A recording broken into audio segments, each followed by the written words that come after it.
आदाब नाजरीन, खबरनामे में आपका इस्तकबाल है। मैं हूं आपके साथ रेशमा फारूकी। आइए अब नजर डालते हैं हेडलाइंस पर।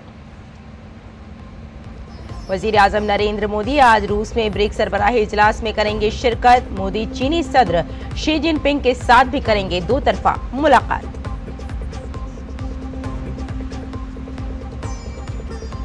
महाराष्ट्र असेंबली इंतखाबात के लिए शिवसेना शिंदे धड़े के 45 उम्मीदवारों की पहली फहरिस्त जारी। महाविकास अघाड़ी पार्टियों में सीटों की तकसीम का ऐलान आज मुमकिन। झारखंड मुक्ति मोर्चा ने झारखंड इंतखाबात के लिए 35 उम्मीदवारों की पहली फहरिस्त की जारी। आरजेडी ने 6 सीटों पर खड़े किए अपने उम्मीदवार। ओडिशा बंगाल के साहिली अजला में समुद्री तूफान दाना के हवाले से सख्त वार्निंग। दोनों रियासतों के 23 अजला में आज से स्कूल बंद, कई ट्रेनें मनसूख। दिल्ली में बिगड़ती हुई आबो हवा के दरमियान कई जगहों पर AQI की सतह फिर से 400 से तजावुज कर गई। लोगों के लिए मुश्किलात में इजाफा।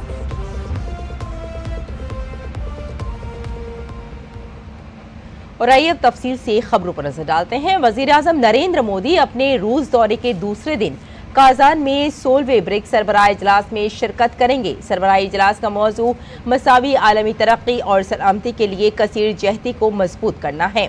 भारत ब्रिक्स का बानी रुकन है और इसने अपने क़याम से लेकर अब तक इसकी तमाम सरगर्मियों, इक़दामात और वादों में हिस्सा लिया है। ये सरबराही इजलास इक़्तिसादी ताउन को भी तक़वियत देगा, तवानाई और ग़िज़ाई तहफ़्फ़ुज़, सेहत की देखभाल और नौजवानों के तबादले के लिए ताउन को फ़रोग़ देगा।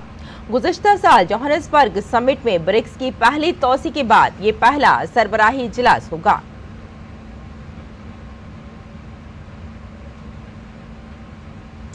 तवील अरसे के बाद आज ब्रिक्स सरबराही इजलास के मौके पर वजीर आजम नरेंद्र मोदी और चीनी सदर शी जिनपिंग के दरमियान दो तरफा मुलाकात होगी। ये मुलाकात कई लिहाज से खास साबित हो सकती है।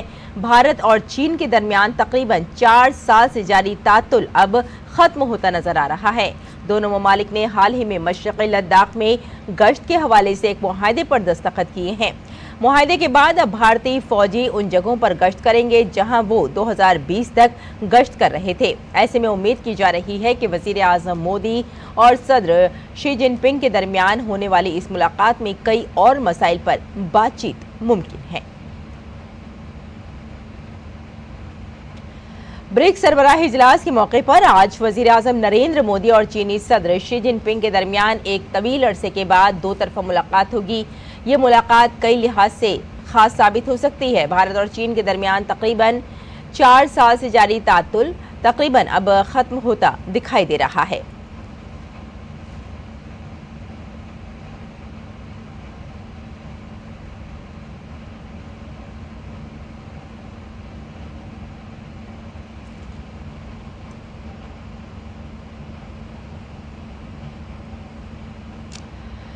आगे बढ़ते हैं। चीफ मिनिस्टर एकनाथ शिंदे की क़यादत वाली शिवसेना ने महाराष्ट्र असेंबली इंतखाबात के लिए उम्मीदवारों की पहली फहरिस्त जारी कर दी है। पार्टी ने पहली फहरिस्त में कुल 45 उम्मीदवारों के नामों का ऐलान किया है। वजीर आला एकनाथ शिंदे कोपरी 5 पखाड़ी सीट से इलेक्शन लड़ेंगे। शिवसेना ने जोगी श्रेय ईस्ट से लोकसभा इलेक्शन जीतकर MP बनने वाले रविंद्र वायंकर की बीवी को मैदान में उतारा है। पार्टी ने माहम सीट से सदानंद शंकर सरवांकर को अपना उम्मीदवार बनाया है। ये महायुति कैंप की दूसरी फहरिस्त है। इससे कबल बीजेपी ने 99 उम्मीदवारों के नामों का ऐलान किया था। महाराष्ट्र में असेंबली इंतखाबात के लिए पर्चा नामजदगी दाखिल करने का अमल शुरू हो गया है।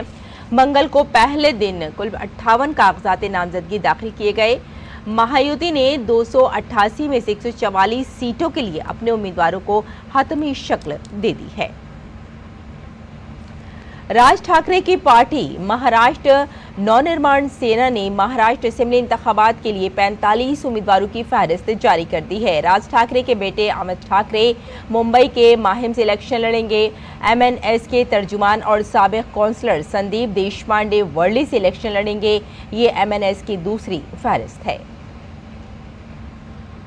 महाराष्ट्र में महाविकास अघाड़ी में सीटों की तकसीम को लेकर जारी तातुल अब खत्म होता दिखाई दे रहा है। कांग्रेस लीडर बाला साहेब थोराट दिल्ली से महाराष्ट्र पहुंचकर एनसीपी लीडर शरद पवार और शिवसेना लीडर उद्धव ठाकरे से मुलाकात की। उद्धव से उनकी मुलाकात 2.5 घंटे तक जारी रही। इसके बाद महाविकास अघाड़ी के लीडरों की मीटिंग हुई।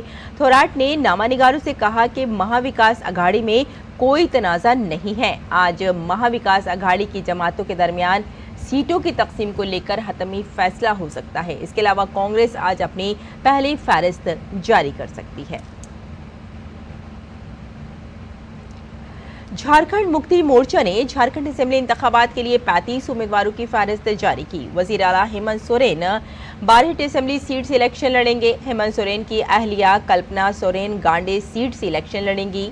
आलोक सोरेन शिकारी पाड़ा असेंबली सीट से इलेक्शन लड़ेंगे। जेएमएम ने लिट्टी पाड़ा से अपने मौजूदा एमएलए दिनेश विलियम मरांडी का टिकट मनसूख कर दिया है और उनकी जगह हेमलाल मर्मू को मैदान में उतारा है, जबकि इस बार उसने बोरियो असेंबली सीट से बीजेपी के उम्मीदवार लोबन हेम्बरम से मुकाबला करने के लिए धनंजय सोरेन को मैदान में उतारा है।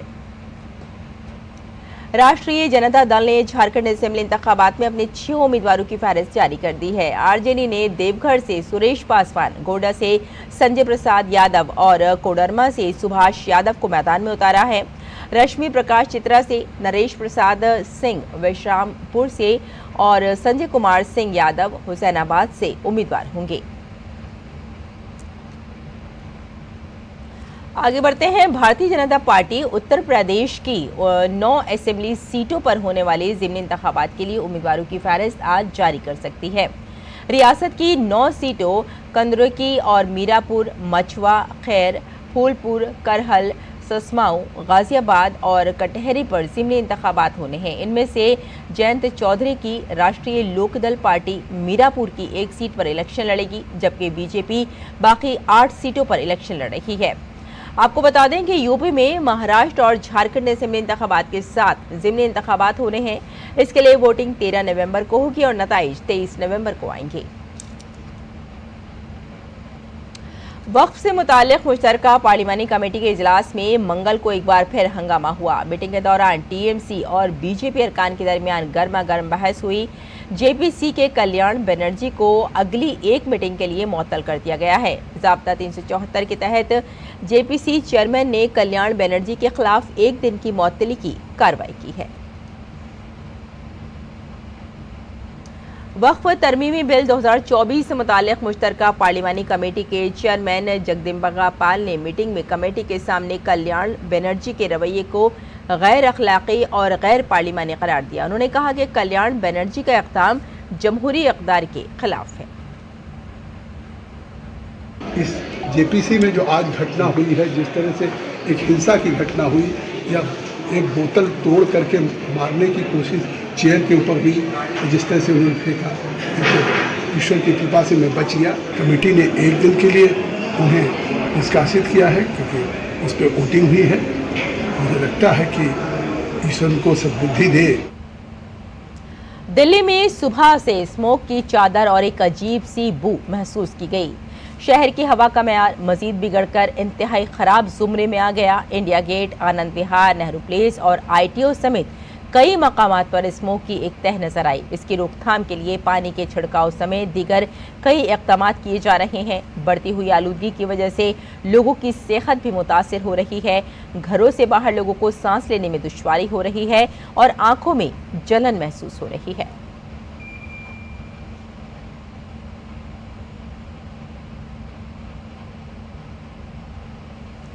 दिल्ली में बढ़ती आलूदगी और जमुना नदी में जहरीली झाग पर बीजेपी मुसलसल आम आदमी पार्टी को तनकीद का निशाना बना रही है। बीजेपी ने अरविंद केजरीवाल पर संगीन इल्जामात लगाए हैं। डीडी न्यूज के नुमाइंदे अमरेंद्र गुप्ता के साथ बातचीत में दिल्ली बीजेपी के रियासती तर्जुमान नीरज तिवारी ने कहा कि जमुना नदी की सफाई के लिए जो रकम थी वो दिल्ली हुकूमत की बदनुमानी की वजह से ज़ाय हो गई, जिसकी वजह से आज जमुना की ये हालत है। मैं इस समय नाव में हूं और ये नाव चल रही है दिल्ली के यमुना में और आप पहले तो देखिए कि सफ़ेद झाग के साथ आपको ऐसा लग रहा होगा कि बर्फ़ की चादर है, लेकिन ये पॉल्यूटेड यमुना है। एक बड़ी सी लेयर पूरे यमुना में फॉर्म की है। नाव पर मेरे साथ बीजेपी के प्रवक्ता नीरज तिवारी जी बैठे हैं। दिल्ली को नर्क में डुबाने वाली आम आदमी पार्टी की सरकार के पूर्व मुख्यमंत्री और वर्तमान मुख्यमंत्री आतिशी जी से और केजरीवाल जी से, जिन्होंने अपनी प्रथम सरकार में बोला था कि जमुना मैया को मैं 4 साल के अंदर स्वयं डुबकी लगाऊंगा और डुबकी लगाने लायक बना दूंगा। लेकिन छठ का महापर्व पूर्वांचलियों का अगले सप्ताह है और ये जो छठ घाट की स्थिति आप देख लीजिए और ये जमुना मैया की स्थिति देख लीजिए। जमुना माँ के हत्यारा कोई है तो आम आदमी पार्टी की सरकार और अरविंद केजरीवाल जी और मुख्यमंत्री आतिशी जी। मैं उन लोगों से आग्रह करता हूँ कि हमारे करोड़ों करोड़ों पूर्वांचल के माताएं बहनें आके यहाँ डुबकी लगा के छठ पर्व मनाती है, आचमन करती है। मैं एक बार आग्रह करता हूँ कि आतिशी जी आप भी स्वयं महिला हैं, आप पूर्व मुख्यमंत्री अरविंद केजरीवाल जी को लाकर एक डुबकी लगा लीजिए। मैं समझ जाऊंगा कि आपने जमुना के लिए कुछ काम किया है। इस तरह से जमुना को हम लोग माँ समझते हैं और इस माँ के हत्यारा कोई है तो दिल्ली के आम आदमी पार्टी की सरकार, पूर्व मुख्यमंत्री केजरीवाल जी, वर्तमान मुख्यमंत्री आतिशी जी। 10 साल तक दिल्ली में सिर्फ वादे हुए, दिल्ली को संघाई बनाने की बात हुई। अभी यमुना के साथ एयर जो पॉल्यूशन है वो अपने चरम पर है, ग्रेड 2 पे पहुंच चुका है, ग्रेड 3 और 4 आने वाला है। क्या आपको लगता है कि आने वाले समय में जिस तरह के वो दावे कर रहे हैं कि हम स्वच्छ दिल्ली करेंगे, साफ सुथरी यमुना करेंगे, आपको लगता है? देखिए, काम करने वाले आदमी की नीयत समझ में आ जाती है। ये काम करने वाले आदमी ने, ये देश को तोड़ने वाले आदमी, ये लोग राष्ट्र विरोधी आदमी हैं, ये लोग समाज में बेमनस्ता फैलाने वाले आदमी हैं, ये लोग बीमारी पैदा करने वाले लोग हैं जो जमुना मैया को साफ नहीं कर सके। कुल मिलाकर कहा जाए तो कहीं ना कहीं भाजपा के जो आरोप है वो बेबुनियाद नहीं है, उसमें सच्चाई है। और सच्चाई इसलिए भी है कि पिछले 10 साल से लगातार पूर्व मुख्यमंत्री अरविंद केजरीवाल और की सरकार लगातार ये दावे करती आई है कि दिल्ली को साफ सुथरा बनाएंगे, वर्ल्ड क्लास का शहर बनाएंगे और यमुना पॉल्यूशन को लेकर भी वो लगातार बड़े दावे करते रहे। लेकिन हकीकत क्या है ये सामने है। ऐसे में बड़े सवालों का जवाब न सिर्फ पूर्व मुख्यमंत्री अरविंद केजरीवाल को देना होगा बल्कि मुख्यमंत्री आतिशी और परिवहन मंत्री गोपाल राय को भी देना होगा, क्योंकि आने वाले समय में भी यमुना की लगभग इस तरह की तस्वीर देखने को मिलेगी। दिल्ली के कालिंदी कुंज से कैमरामैन मोंटी सिंह के साथ अमरेंद्र गुप्ता, डीडी न्यूज, दिल्ली। और भारतीय महकमा मौसमियात ने खबरदार किया है कि समुद्री तूफान 25 अक्टूबर तक ओडिशा में पुरी के साहिल से टकराएगा। तूफान की संगीनी को देखते हुए ओडिशा हुकूमत ने समुद्र के किनारे रहने वाले लोगों को महफूज मकामात पर मुंतकिल करने की हिदायत दी है। ओडिशा में शदीद समुद्री तूफान की वार्निंग के बाद रियासती हुकूमत ने भी सयाहों को पुरी छोड़ने के लिए कहा है। समुद्री तूफान दाना। ओडिशा में शदीद समुद्री तूफान का खतरा। समुद्री तूफान 120 किलोमीटर फी घंटे की रफ्तार से ओडिशा के साहिल से गुजरने का इम्कान। जुमेरात को समुद्री तूफान के ओडिशा मगरबी बंगाल के साहिल से टकराने का इम्कान। समुद्र के किनारे रहने वाले लोगों को महफूज मकामात पर ले जाने की हिदायत। महकमा मौसमियात ने 25 अक्टूबर तक पूरी साहिल से टकराने वाले समुद्री तूफान की वार्निंग दी है। ओडिशा में तूफान की वार्निंग के बाद हुकूमत ने सयाहों को पूरी छोड़ने को कहा। 24 और 25 अक्टूबर को ओडिशा में शदीद बारिश का इम्कान। ओडिशा के साहिली अजला को अलर्ट पर रहने की हिदायत दी गई है। शदीद समुद्री तूफान दाना जुमेरात की रात तकरीबन 120 किलोमीटर फी घंटे की रफ्तार से पुरी और सागर जजीरे के दरमियान शुमाली ओडिशा और मगरबी बंगाल के साहिल से गुजरने का इम्कान बताया गया। माहिरीन मौसमियात के मुताबिक दाना ओडिशा के साहिली इलाके भितरकनिका और धमरा के दरमियान टकराएगा। ओडिशा के वजीर आला मोहन चरण मांझी ने तूफान के खतरे के पेश नजर एक जायजा मीटिंग की और अवाम को यकीन दिलाया कि हुकूमत मुमकिना खतरे के असरात से निपटने के लिए पूरी तरह तैयार है। रियासती हुकूमत ने पुरी के सयाहों से भी अपील की कि वो आज शाम तक शहर छोड़ दें। साइक्लोन दाना के पेश नजर ओडिशा में इंतजामिया अलर्ट मोड पर है। Preemptive measures have been taken for the entire state. And if you've seen yesterday, all the concerned departments have had their reviews, and Honorable Chief Minister has also taken a review yesterday along with the Minister for Revenue and Disaster Management. महकमा मौसमियात ने तूफान दाना के असर से बुध से जुमे तक ओडिशा के बेशतर हिस्सों में भारी से बहुत भारी और इंतहाई भारी बारिश की पेशगोई की है। समुद्री तूफान के पेश नजर ओडिशा के कई अजला में 23 से 25 अक्टूबर तक स्कूल बंद रखने का ऐलान किया गया है। तूफान की संगीनी को देखते हुए ओडिशा के डिजास्टर मैनेजमेंट के वजीर सुरेश पुजारी ने समुद्र के किनारे रहने वाले लोगों को महफूज मकामात पर ले जाने की हिदायत दी है। Instruction has been issued to all of them to be fully prepared. The shelter relief center in all those vulnerable area are already ready with drinking water facility, with electricity facility, and with bathroom, latrines, etc. All requirements are ready. महकमा मौसमियात के मुताबिक ये तूफान 25 अक्टूबर तक उड़ीसा के साहिल तक पहुंच जाएगा, जिसकी वजह से तेज बारिश और तेज हवाओं का खतरा बढ़ सकता है। इसके अलावा ये तूफान समुद्री लहरों में इजाफे का बाइस भी बन सकता है, जिससे नशेबी इलाकों में सैलाब आने का खतरा है। तूफान की वजह से होने वाली मुमकिन तबाही को मद्देनजर रखते हुए रियासती हुकूमत मुसलसल सूरत हाल पर नजर रखे हुए है और लोगों को महफूज मकामात पर पनाह लेने की अपील कर रही है। Bureau report, DD news Urdu खबरें। और कौमी खवातीन कमीशन की सरबराह विजया राहटकर ने ओहदा संभाल लिया है। नई दिल्ली में कौमी खवातीन कमीशन के दफ्तर में चार्ज संभालने के बाद उन्होंने कहा कि कमीशन खवातीन को घर जैसा महफूज माहौल फराहम करके उनमें एतमाद पैदा करेगा। डीडी न्यूज से खुसूसी बातचीत में उन्होंने कहा कि मगरबी बंगाल जैसे वाकयात को कभी बर्दाश्त नहीं किया जा सकता। हमारे नुमाइंदे अजीत द्विवेदी ने खवातीन कमीशन की सरबराह विजय राहटकर से बात की। विजया राहटकर ने राष्ट्रीय महिला आयोग के अध्यक्ष का पद ग्रहण कर लिया। हमारे साथ बात करने के लिए विजया राहटकर जी हैं। विजया जी, नई जिम्मेदारी मिल गई आपको, कैसा महसूस कर रही हैं? बहुत जिम्मेदारी का पद है, पर मैं बस इतना ही कहूँगी कि माननीय प्रधानमंत्री जी ने जो विश्वास मेरे ऊपर रखा है उसके ऊपर खरा उतरने का मैं पूरा प्रयास करूँगी। ये जो कमीशन है ये महिलाओं के साथ जो अन्याय अत्याचार होते हैं उनको न्याय देने के लिए तो है ही। महिलाओं को हमारा कमीशन एक सिर्फ सरकारी व्यवस्था नहीं लगनी चाहिए, तो जो दुखी कठिन स्थिति में जो महिला आई है उसको ये कमीशन अपना मायका लगना चाहिए कि जिस मायके में जाते हुए वो बहुत विश्वास के साथ अपने लोगों को अपने प्रश्न बताएगी और तुरंत उसका हल भी निकल जाएगा।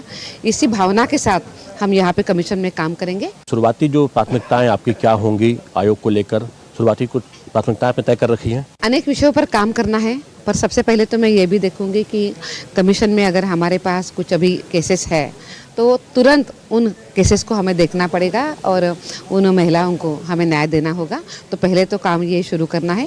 इसके पहले भी कमीशन की हमारी पूर्व चेयरपर्सन ने बहुत अच्छा काम किया है, उसी काम को लेकर हम आगे बढ़ेंगे। कमीशन के सभी लोगों को साथ लेकर आगे बढ़ेंगे। कई राज्यों में महिलाओं की स्थिति काफ़ी बिगड़ी हुई है। अगर हम बात करें वर्तमान में तो पश्चिम बंगाल जिस तरीके से केस हुआ लेडी डॉक्टर के साथ में, किस तरीके से निर्मम हत्या की गई, रेप किया गया, किस तरह आप इस मामलों को संज्ञान में लेंगे, इस तरह के मामलों को किस तरह से कार्रवाई करेंगे? ऐसे तो चीज़ें कभी मंजूरी नहीं है कि इस तरीके से महिलाओं के साथ अत्याचार होता है, ये कभी मंजूरी नहीं होगा। कमीशन इन सभी विषयों में जो न्याय है उन न्याय चीज़ों के साथ हमेशा के लिए खड़ा रहेगा। जहाँ जहाँ ये चीज़ें घटती है वहाँ वहाँ कमीशन मजबूती के साथ उस महिला के साथ खड़ा रहेगा। महाराष्ट्र में भी आप आयोग के अध्यक्ष रही हैं, और तो वो अनुभव किस तरीके से काम आएगा और पूरे राष्ट्रीय स्तर पर? इसके पहले मैंने 2 टर्म महाराष्ट्र में महिला आयोग का अध्यक्ष मैंने देखा है, संभाला है। काफ़ी अच्छा वहाँ पे सीखना मिला, अनेक नए चीज़ों को हम कर पाए। जैसे हमने वहाँ पे जो हमारे महाराष्ट्र में तब रहने वाली जो एसिड विक्टिम महिलाएं थी उनके लिए हमने कुछ ठोस काम किए। जो उनको तकलीफ हुई है, उनका चेहरा, उनका शरीर खराब हुआ है, जो उनके मन के ऊपर जो जख्म तब हुए थे उसको हम बहुत ज़्यादा भर नहीं पाएंगे, पर आगे चल के उनका जो जीवन है उसको ठीक करने के लिए हमने प्रयास किया है। विजया राहटकर जी का कहना है कि महिलाओं को एक अच्छा माहौल देने की कोशिश की जाएगी, साथ ही महिलाएं जो हैं, महिला आयोग का जो ऑफिस है उसको अपना घर समझें, उसकी कोशिश की जाएगी, इससे कि महिलाएं अच्छे तरीके से अपनी समान समस्याएं जो हैं वो महिला आयोग के सामने व्यक्त कर सकें और आयोग पूरे देश भर में महिलाओं के हित में लगातार काम करता रहेगा। कैमरामैन मोहित उइके के साथ अजीत द्विवेदी, डीडी न्यूज, दिल्ली। नाजरीन, आइए अब नजर डालते हैं दिल्ली से शाये कुछ उर्दू अखबारात पर।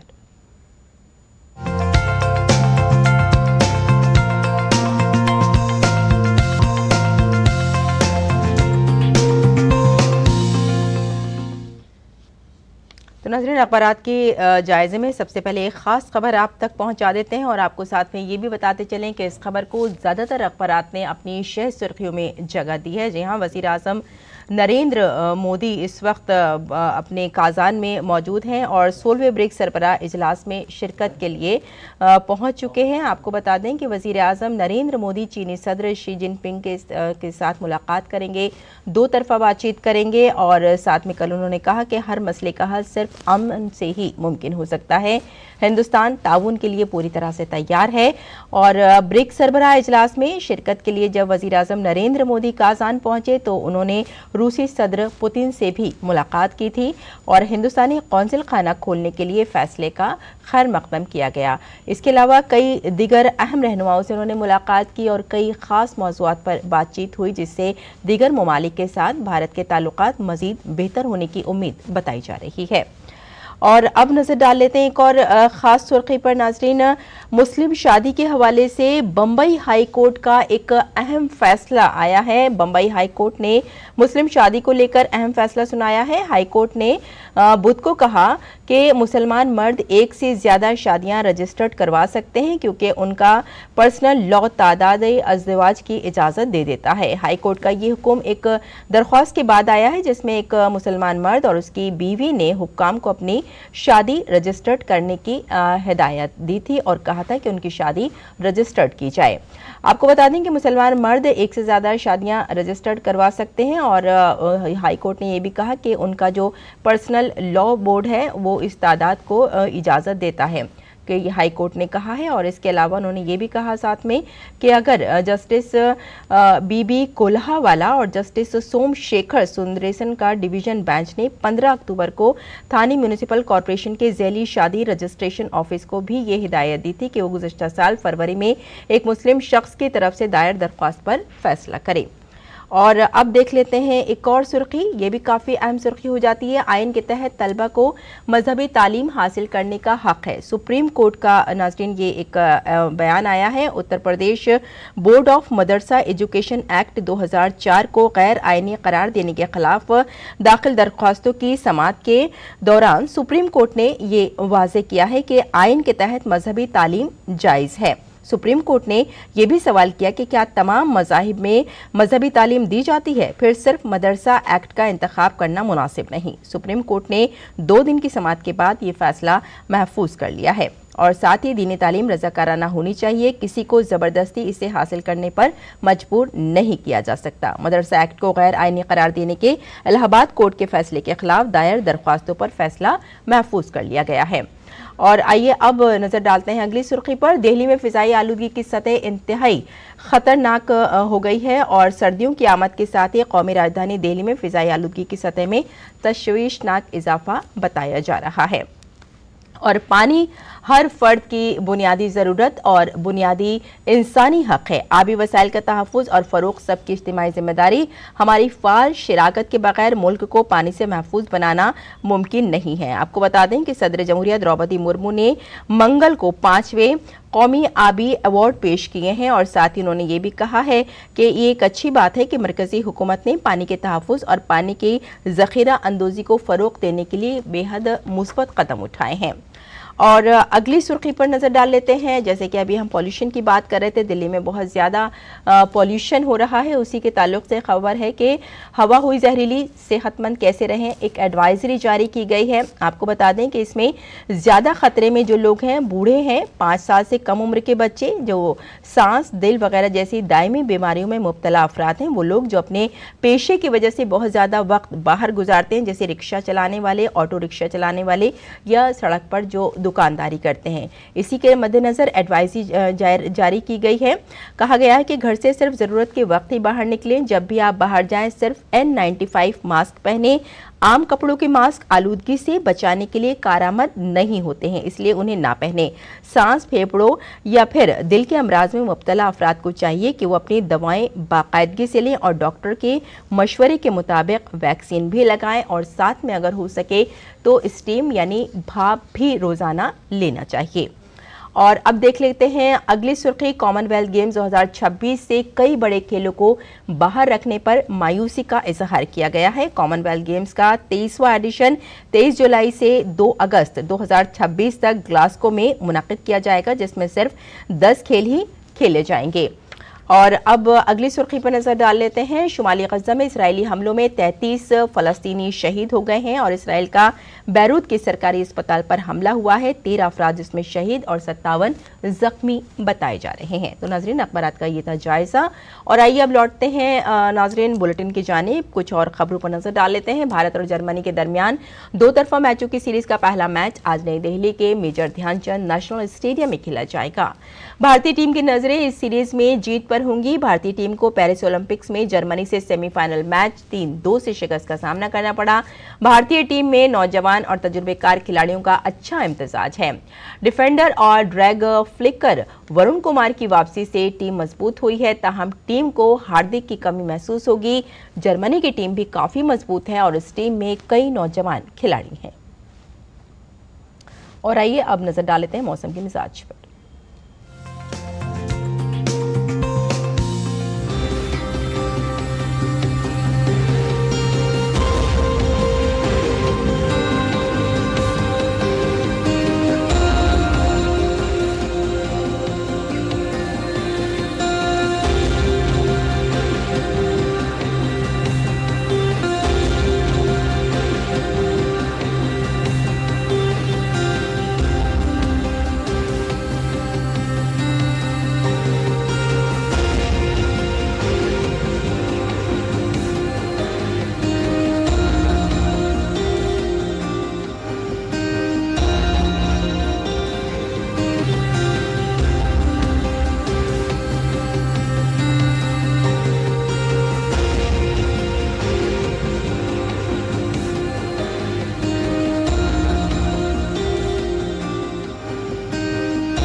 तो नाज़रीन, खबरनामे में फिलहाल इतना ही। इजाजत दें, आदाब।